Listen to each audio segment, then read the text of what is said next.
Setelah sempat tenang dalam 2 pekan terakhir, Gunung Agung Karangasem kembali erupsi pada Jumat dini hari. Erupsi yang berlangsung selama 1 menit 37 detik ini bersifat strombolian dengan melompatkan lava pijar. Seperti inilah detik-detik erupsi Gunung Agung yang sempat terekam di kamera pengawas Orari Karangasem pada Jumat dini hari. Erupsi yang terjadi pukul 00.12 WITA ini berdurasi 1 menit 37 detik dengan amplitude maksimum 23 mm. Erupsi yang bersifat strombolian ini melontarkan lava pijar yang mengarah di seputaran Gunung Agung.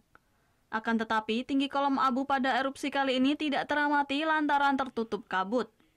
Meski demikian, arah sebaran abu vulkanis diperkirakan menuju arah tenggara.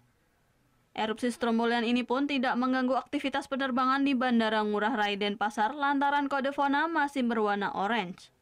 Menurut PVMBG, erupsi ini menandakan aktivitas vulkanis gunung tertinggi di Bali tersebut masih tinggi. Selain sistem pipa magma yang sudah terbuka, musim hujan seperti saat ini juga memudahkan pelepasan gas-gas fluida di dalam tubuh kawah menuju ke permukaan. Gunung api sedang aktif itu kan dia akan melepaskan gas-gas fluida yang ada di dalam tubuhnya.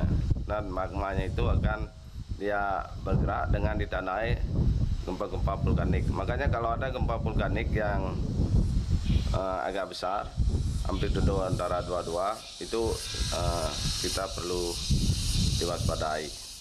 Meski kembali erupsi, namun PVMBG masih merekomendasikan status Gunung Agung masih berada di level 3 atau siaga. Warga dan wisatawan pun dihimbau tetap menjauhi zona bahaya 4 km dari atas puncak kawah. Kadek Martana melaporkan untuk NET. Oh yang beneran? Iya, oke. Tapi gue pernah.